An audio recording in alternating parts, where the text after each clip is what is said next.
All right. So first up is our introduction into Untitled. สวัสดีค่ะ Greeting everyone. Thank you, Richard, for introducing us. I am Varinthorn Ramasud, a developmental psychologist based in Thailand.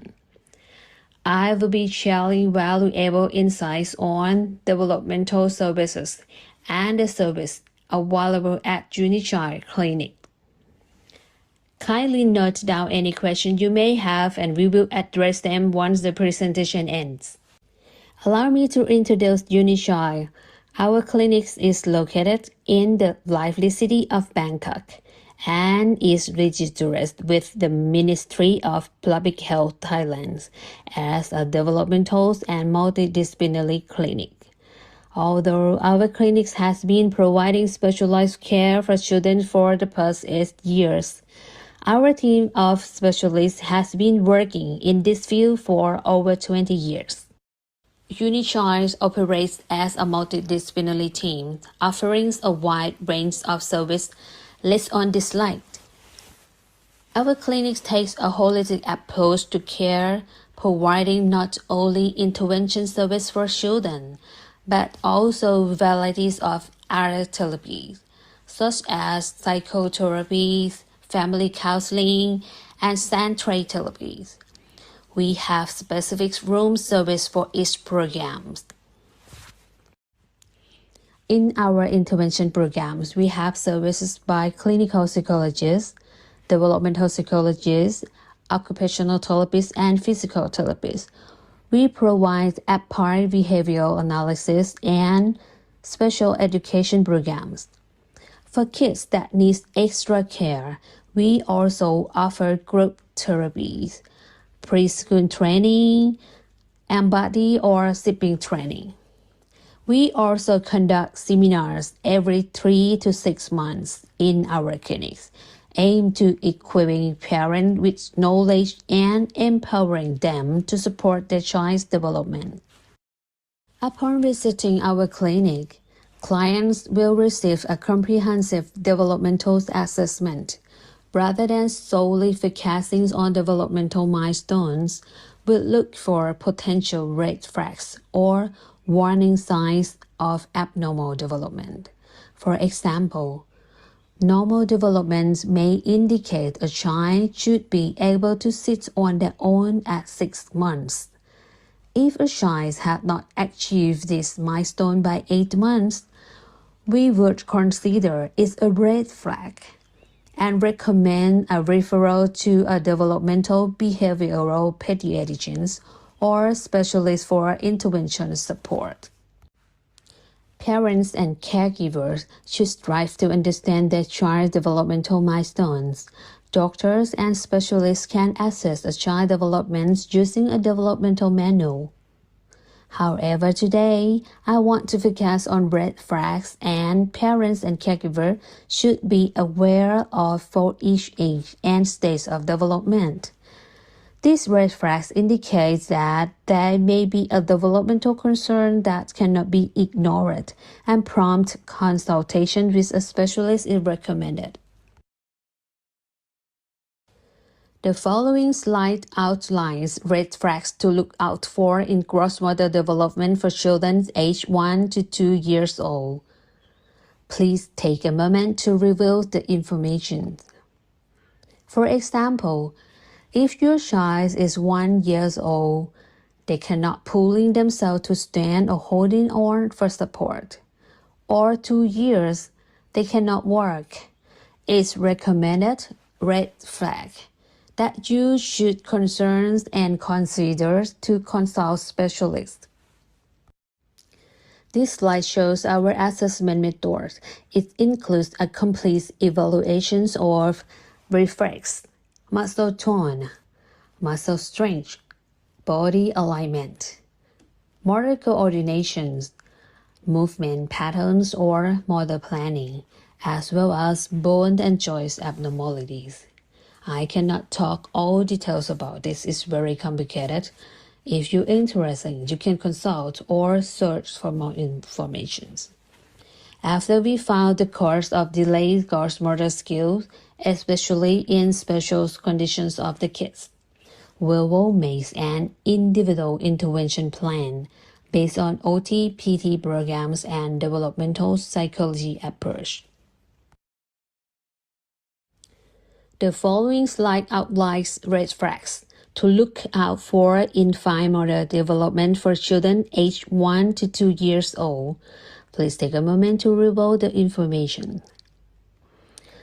For example, if 1-year child cannot use their pinchings by using index and thumbs, or 1.5-year child cannot starting to scribble, you may concern that is red flag. Our assessments of fine motor and cognitive development. We will evaluate age-appropriate functional tasks, including sensory adaptation, hand function and hand prehension, eye-hand coordination, fine motor skills and writing abilities, learning skills, and visual perceptions. For example cases, kids cannot graph deliberately, cannot use spoon or face self, cannot write. It doesn't mean they only have poor hand function, but their sensory adaptations or core muscle and functional motor developments are recommended. Or learning disability kids with difficulty for reading, writing, or spelling, or they don't know how different between some lowercase alphabet, like B and D, or P and Q. We will evaluate their visual perception. In each dysfunctions of fine motor and cognitive skill of kids, our clinic creates many effective activities for training. We will show you some in the next presentation. The following slide outlines red flags to look out for in language development. Please take a moment to review the information. For example, please take a look in 2 years age. If your child cannot putting words together, for example, the word push, car, frog, jump, bird, fly, or their vocabulary is less than 100 words. Actually, it should be 500 words in 2 to 3 years child. Then, it's coming to delay language development, and it's red flag, so don't hesitate for consult specialist. This is our assessment of language development. We will assess early communication skill, attention and listening skill, play skill, understanding, vocabulary, sentence and grammar, speech and sound, like they have some disarticulate in some sound or not. If the kids cannot speak or communicate in appropriate age, we are concerned about the receptive language of children, such as how extensive is their vocabulary. Some kids may not respond to any command or only turn face to see. Some kids may only point to. Some kids may run and go to pick up. Concerning language development, it is essential to conduct an oral motor examination. This includes revealing a range of factors such as drooling, tongue control, oral motor exercise, and diaphragmatic power. There are lots of techniques for practicing. This part is very important because it can provide two good cognitive and social skills. The following slide outlines red flags to look out for in social emotional development. For example, red flags will recommended if your child in 2 years cannot play the toy for their purpose. They usually bang, drop, or throw it, or when they are 3 years old. You have never seen them interested in pretended play or no interaction with other children. This slide shows our forecastings in social and emotional development. We will assess on these skills of kids. Look together, turn-taking, sharing, expressive ideas and emotions, thinking before speaking, saying sorry, compromising, dealing with anger and frustration, staying inclined in times of stress, appreciating differences, using self-control. After conducting a truth assessment of a child, if any developmental or behavioral issues are identified, we will provide comprehensive consultations and guidance to parents with a primary focus on improving personality traits and enhancing the child's self-esteem. This is red flags for childhood development. Please take a look together. Is your child not pointing to ask or show things, not engaging to playful interactions, not making eye contact, not playing with toys as expected for their age, not copying your actions or sounds, not responding to their name? You have the concerns and consider to get a chance to see specialists. Red flags at any age is on the left of this slide. Please take a moment for this information. At the last bullet item is talk about asymmetry movement, not normal tone, and imbalance. For example, I found many families ignore about these movement patterns. They don't know this is a big problem and it can link to many problems of development later. Some family thinks that they don't have time to go out and it's COVID time, but it's not a problem from lack of opportunity for training. So we will make an intervention plan for improving these gross motor problems. This is some challenge of our clinic to public. We love to share about child development, attitudes of living, and positive parenting. We believe that early intervention will improve child's abilities, and family counseling will effective influencing and changing in various positive situations in family. If you're interested in these informations, you can visit us on our Facebook. And thank you for advance if you like and share it. Before I leave today, I would like to draw attention in evaluating each child. We consider about their potentials, limitations, and any genetic conditions. This information helps parents better understand their child's needs and enable us to develop an effective intervention program tailored to the specific needs of each child. Our approach is guided by the principles of occupational therapies, physical therapies, and developmental psychologies. We conduct regular developmental evaluations to track progress and ensure that goals are being met. Additionally, we strongly encourage families to seek out specialist doctors for further consultations. If any additional concerns are identified, to ensure that the child receives comprehensive care. Thank you for your attention. I hope this presentation will make you more concerned about red flags of development and how importance of developmental assessment. It will link to make you more understand in the next presentations. Intervention techniques for kids based on occupational therapy programs, presented by Dr. Chaitaya Kantayuang, our occupational therapist of Unichild Clinics. Welcome her. Thank you. Greeting everyone. It's an honor to be with you all today on this Zoom meeting.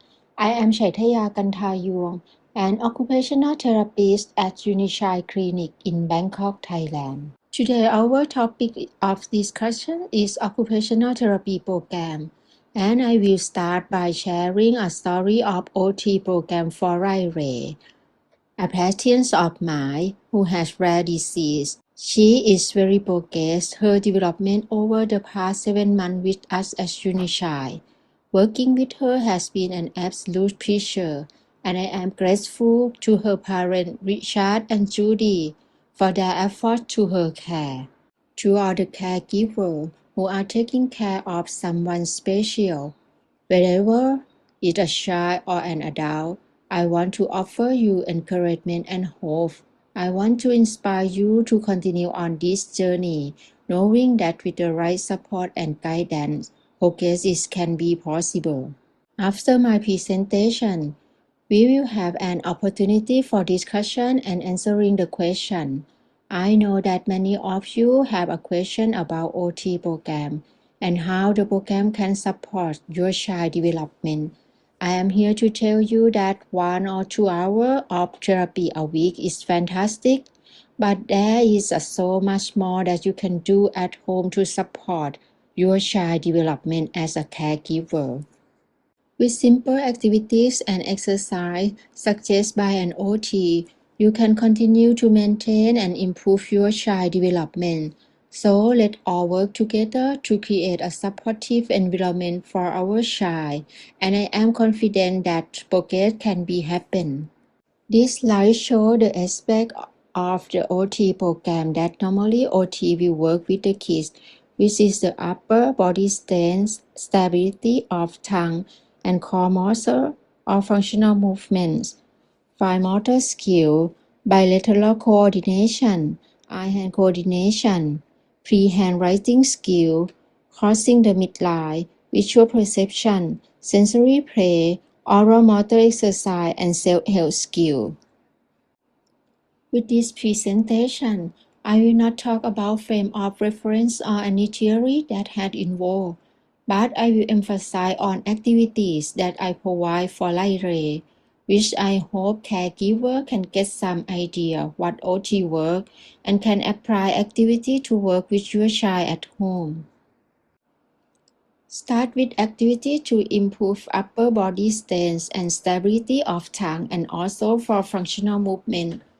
To work on Lyre sitting and standing positions, I utilize equipment such as swing, balance board, as well as trampoline. On occasions due to her hip operations, I avoided promote jumping movement on the trampoline, and instead I only utilize it to assist her to walking up and down to improve her balance. To improve her upper stability and encourage movement, I combine different activities such as using a therapy ball to placing her hand on the floor, engaging in creeping, crawling, and rolling over exercise, including playing in a kneeling position. For functional movements, I work with obstacle courses like those shown in the picture. Why we tend to use functional movement in the program? Because when you work with the child, you can know what movements are considered. Therapists can understand function and how you can improve them in their daily life. And the last slide of these aspects is an example of co-contractions of the child. It is a process involved the control of movement in the child. Next is a fine motor aspect. You can help your child practice their fine motor skill at home by offering a frequency activity involve the use of small muscles of the hand for right ray to improve hand stance dexterity and the finger isolation. She commonly in the activity like pulling a rubber band, push and pull a small object, picking up a marble, use a tongue, picking up a small object with a 2 finger, and play with a magnet. This slide shows when Riley playing a pegboard, using a hammer to hit a ball and stamp on the paper. Next aspect is a bilateral coordination. When OT work with a child, we also target on bilateral coordination. It is the ability to control both sides of the body simultaneously. It is a brain function. So many movements and action require the use of both sides of the body to perform every task. I normally practice her in activities that use bilateral coordination, such as put the coin in the same time, making a cup of tea, throw and catch the ball. Next aspect is eye-hand coordination. Development of eye-hand coordination is an important. This skill impact on dexterity and motor movement for so many tasks. If eye-hand coordination skills are lacking, the area of many skills will be difficult to do. Learning and independence in tasks can be limited. Activities to improve this skill are such as put in the body part on the hole, treating and lacing, put an apple on the apple tree, sticker activity. For P-hand writing skill, it is a skill involved in learning to write. This includes child ability to holding and using a pencil, and the ability to draw, copy, and color. I suggest you to start with a line and stroke pattern milestone, such as 1 to 2 years imitate a vertical line and skip word in a vertical and horizontal motion. 2 to 3 years imitate a circle shape. 3 to 4 years imitate square and cross. 4 to 5 years imitate triangle. And child in this year can grab a pencil in a position that enables to write. It is absolute okay if your child needs more time with a pre-hand writing milestone. This picture shows I practice on Ray pre-hand writing skills. Now she can draw vertical line, horizontal line, and curve, and also circle by herself, and developing tripod pin. I would like to say every child is unique and they develop at their own pace. This one shows the aspect of crossing the midline activity by encouraging her to pick up the object to put in the basket on the opposite side, like from left to right. When children can do this activity, they are using both sides of their brain to coordinate smooth control and complex movement. Visual perception aspect. Visual perception refers to the mental ability to interpret the information we see. In terms of OT work, we can analyze which element or skill that kids struggle with and suggest to parents what activity we should work on with the child. With Ray, I did patterning, sorting, and matching skill with her. For sensory play, we believe that it has an important role in development. It can encourage learning, exploration, building nerve connection, and solve the problem of sensory issue. I normally use pedal, lotion, brushing technique, sensory play box, and sensory toy. For oral motor exercise aspects, with a right condition, she had difficulty to close her mouth, especially can't move tongue well, and also had ring, and had a hypersensitivity around her facial. I use many techniques and exercise, for example, bowing, rigging, use a music instrument like a harmonica, making silly face exercise tongue and face, using massage technique around her mouth. The last one is a self-help skill aspects. I work with a simple role play with Ray because I noticed she loves role play. As a caregiver, I encourage you to develop self-help skill for your child as early as possible because this skill is very important to empower them to be more independent. We are at the end of presentation. I would like to say that caregiver can create and provide appropriate activity and opportunity for children. It is essential support to them, also to make it more efficiency. through consulting with a nearby OT specialist. With their guidance, you can set appropriate goals for your child and receive valuable recommendations for their goal and development.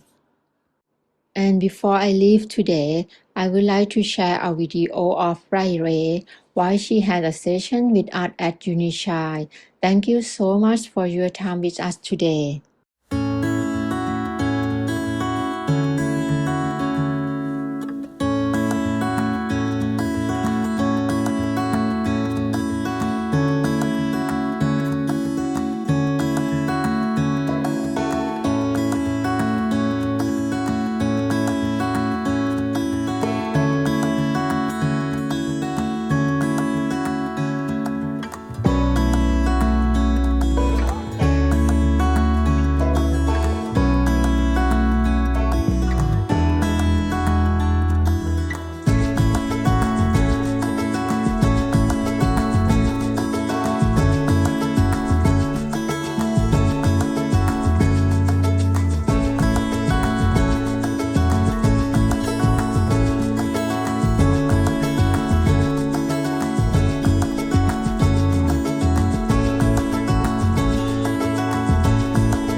And then I'll share the video with everything. I know that we feature Riley a lot.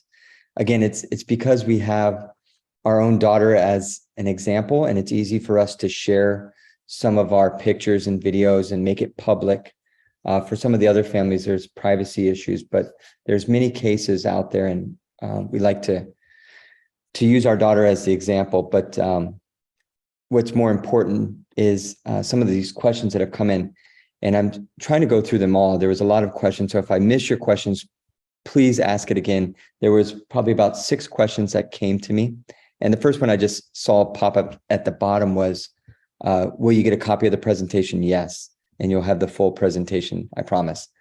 So the first question that came in for our guests are, you talked about many activities. What would the schedule be for each of them? So I think what they're asking is, if we're doing fine motor, trying to fix the drooling, what would a week schedule look like at home for the parents? Yes. Okay, Yes. there you go. What was a schedule look like for doing all of this in 1 week? Should a parent expect to do about an hour of each of these activities, or every day? What would it look like? Yes, normally we suggest the parent should do activity as much as you can. We highlight in the quality time with your kid at least 15 minutes a day. Okay. And do they Yes, go that is through each activity? Like one day they do speech, one day they do fine motor skills, or should they mix it? Yeah, I think it's choose make. It's not only one activity or all the week. Okay. Like maybe you can schedule that. And it's depend on the attention span of the kids too. So that means the parents will know what is the strength or the weak point of the kid, and we will try to make an objective with the parent first. Or if the parents don't have a specialist, maybe you will have to assess by yourself what is the main problems of your kids, and you have to schedule that. Like for speech training, actually it should affiliate with every activity, right? For speaking, for sentence or grammar or phrase that the kids have to say. But about oral motor exercise or something, maybe you have to exercise that every day, at least once a day.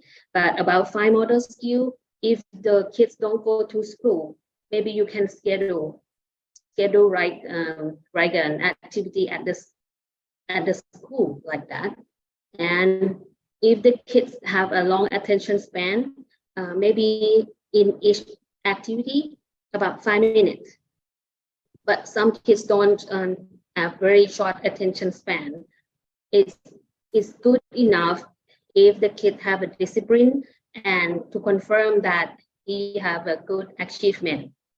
the keywords have to keep the good achievement to the kid. Seem like he can do it the best every activity like that. I'm glad you said 5 minutes because I know my daughter, we've made a lot of progress with her, but still her attention span seems very short. And I worry, what should I expect? And so when you say 5 minutes is, a good starting point, I feel a little bit better. Yeah. One of the other questions was, how is OT different than PT, or how is occupational therapy different than physical therapy? Normally, the work that we different from PT, we emphasize on sensory issue, sensory integration, and visual perception, and fine motor is the main core of OT work that I think is different from PT work. Would you say that you combine a little bit of physical therapy with your occupational therapy? Actually, we work based on theory, right? We for OT framework, we work in sensory integration theory and developmental frame of reference, and also for the functional movement, something like this. I see. Yeah. One more, I have a list here and we'll try to get through them all in time. In other words, red flags, many of them can OT help. So I think what they're saying is they see a lot of the red flags you were talking about. Can OT help with that if there are many red flags? You mean when the kid come to us with a red flag, we will assessment first, and then we will set a goal and go for intervention, and then give intervention. Yes. So you would focus on one red flag at a time? No. We're looking all aspect of development. It's not only one aspect. Yes, like sometimes the kids and the parents or school send the kids to us for one problems. But when we assessment, actually that the problem is come from another problems. So we will arrange the how important of each problem first, and then we give an individual program to that. I see. That's important. And our last presentation, we talked about physical therapy. And one of the reasons we brought on the clinic that we did for physical therapy was because of this approach, this holistic approach. That's the same type of, when we're teaching children in school, the holistic approach is what we do and we have the best results. And it sounds like the same with occupational therapy. When you have a holistic approach and you're looking at the whole child instead of one specific problem. Another one was, how can OT help with speech? When the kid come to us with a speech problem, we will looking for oral motor exercise first, and kid who cannot speak is maybe the main problem is from core muscles and oral motor function. So OT can work with this issue together with a speech therapist. Okay, that's interesting that there's overlap there. Ivana asked a good question. Do you have advice how to modify and work with a child who's hyperactive in the arms, but hypotonic in the trunk? So they're active in the upper body, but in the lower body, they're not as active, or they don't have the muscle control. Should we work in a chair or some position to support the trunk? What's your advice?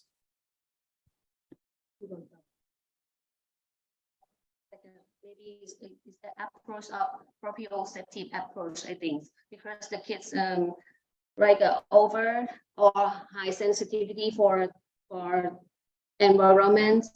So about our assessment is talk about sensory adaptations and about the movement pattern that I talk about in the assessment too. But the trainings, like when we have a hyperactive and they cannot control hands and trunk, right? For example, we should like a joint compression. Have you ever seen joint compression? It's on the proprioceptive approach of OT, and some instrument like a weight blanket for helping him to firming about his sensory, like that. So two things. At the first, it helped a lot for the kids for feel comfortable and like a self-regulation or self-cognition for the kids. This is for helping at the first training. And then for the bottom portion, for the hypotonic at the trunk, they should continue to work as normal, as like what you showed in the video. Yeah. So if the trunk is hypotonic, Trunk is hypo or hyper? yeah, the legs, hypo. Hypo. Low tone, right? Right, low tone, sorry. Yes. Normally in OT work, I use therapy ball to improve core muscle sense, and maybe I do activity to extend tongue up, and maybe help for the tone to extend body up. Yeah, the ball we hear a lot in the therapy world, physical therapy, occupational therapy, sensory integration. Yes. If people don't have a yoga ball, or even better, if they call it like the peanut ball, it's definitely a great investment, because I always see this in every type of therapy room I'm in. Another question that came in was drooling, and they cannot play until. So it looks like they have an issue for drooling and they cannot play. So they didn't realize that this was occupational therapy. Can you go in a little bit more about how occupational therapy can help with drooling and to help with play?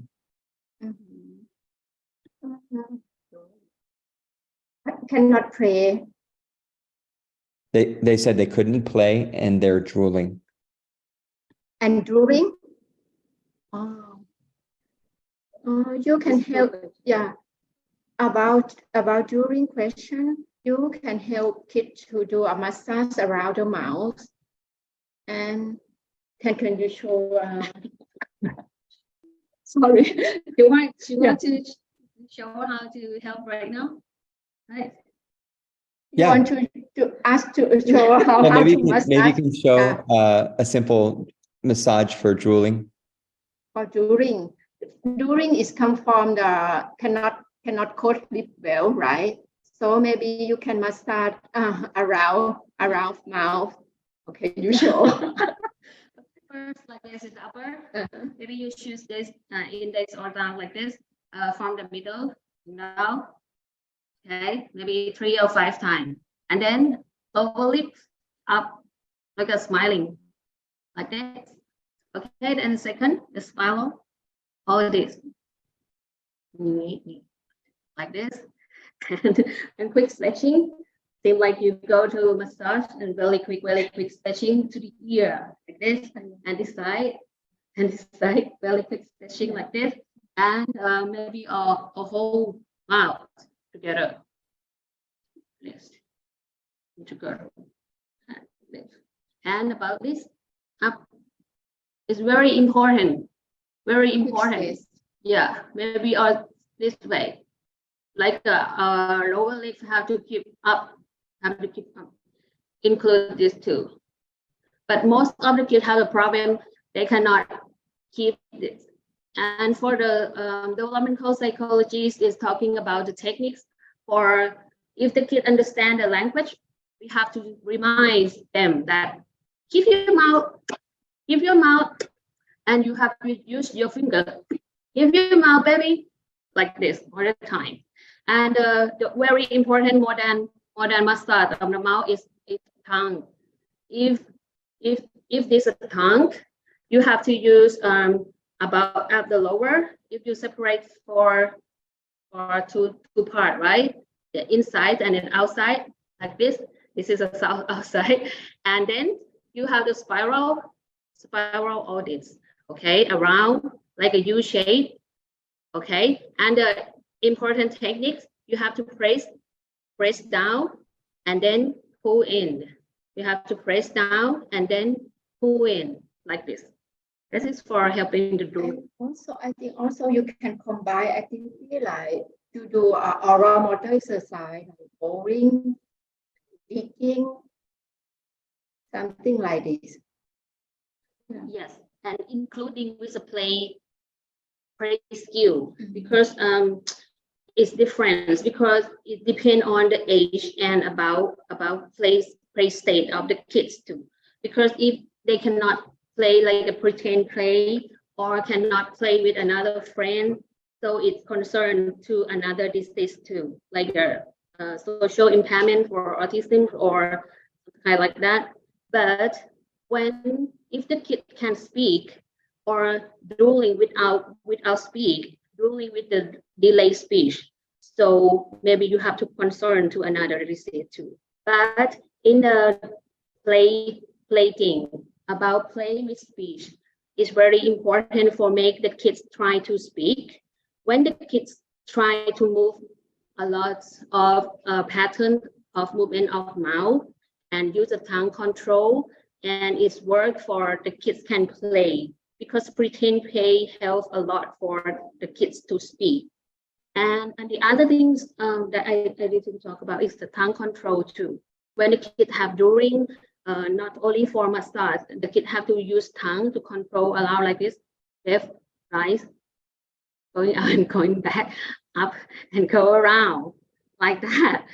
So that is very important for the drooling kids. And about the play that they cannot play, you have to make sure that the kids understand the vocabulary. Because if the kids don't firming about the vocabulary, like this is pencil, it's not writing. If the kids don't confirm about the vocabulary, they cannot speak and they cannot play, because they don't firming how to speak. They understand that, example, like a spoon, actually that is spoon, but the kids feel like, okay, that's something about eating. So they only can say eating when he saw rice and when he saw dishes or when he saw spoon. So they cannot play because it comes from vocabulary, and how many vocabulary that he understands is called semantics. It's interesting. When we were first in the rare disease community, as a parent, I was only focused on physical therapy. And then slowly over time, I became more aware of these other therapies. And as you talked about doing the play and trying to develop vocabulary, when we saw our daughter make progress in some of those other areas in occupational therapy, she made progress in physical therapy. She made progress in speech. So it's all interconnected. And I have one more question. It comes from a family member with a child with AADC deficiency, so very similar to Riley. If a child still has hypotonia, they haven't been treated, can they have activities at home? So a child with AADC deficiency is usually very low tone, very low muscle tones. Are there things that they could do at home if they don't have access to occupational therapists, professionals?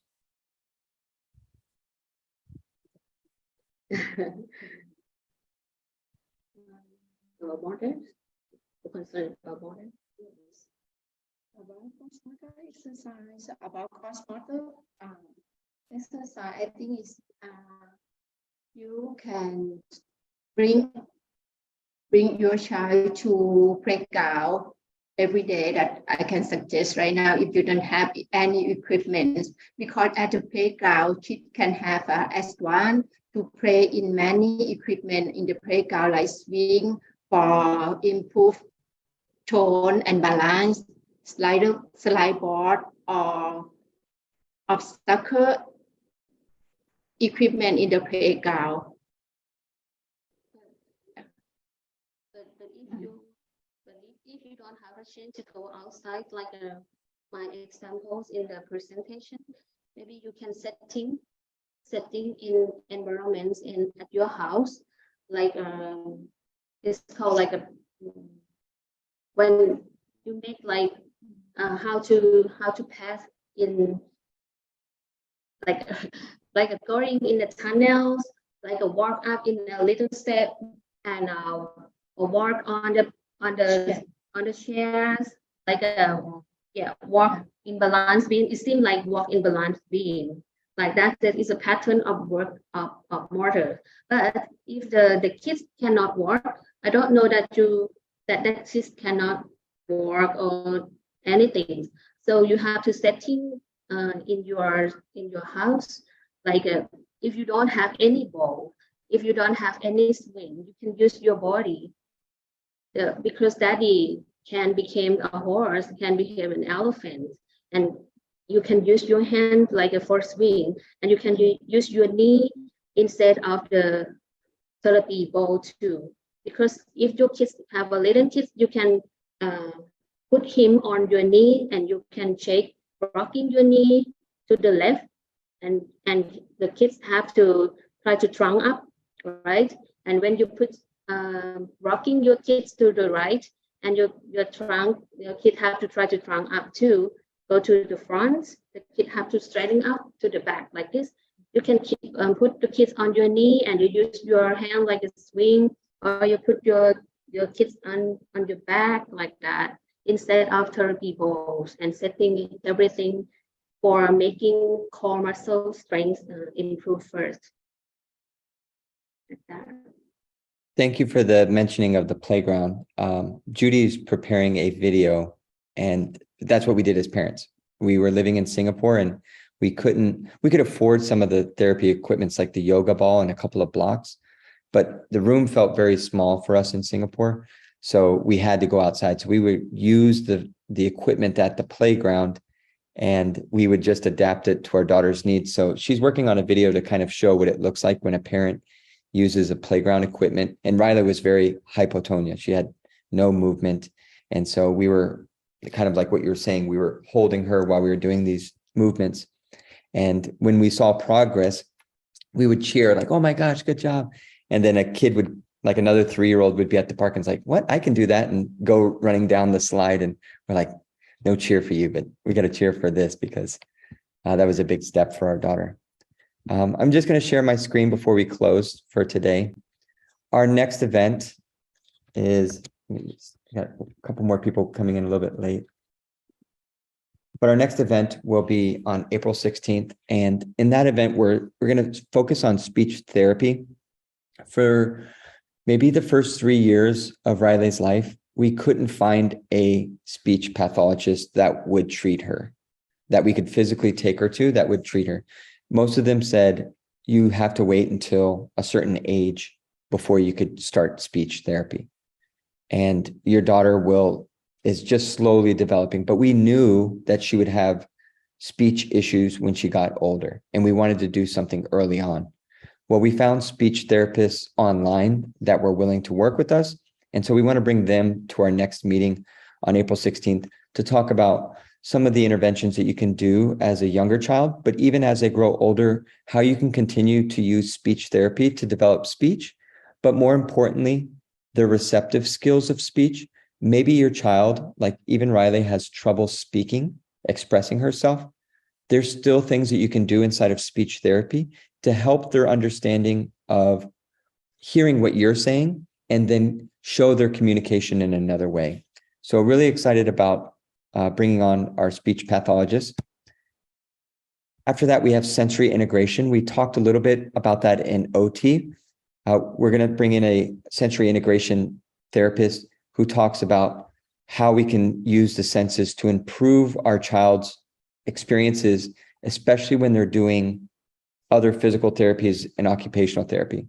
We did this at first, and then we left it, and then we came back to it. When we started doing sensory integration again, Riley had better results when we did physical therapy. And then in June, we have behavioral therapy. So we've adapted SAM play therapy ABA therapy, which is for autism. Many of our children will be possibly mislabeled as having autism because we share so many similarities as autism. And so Judy is actually ABA certified, and we also have a psychologist who's ABA certified. And they'll be talking about how you can use some of these strategies that are in the special education world to help your child manage their emotion and their behavior. And then we still have our lifestyle series event that we hope to announce our location at our next event. So this will close our event for this time. We'll make this presentation available online.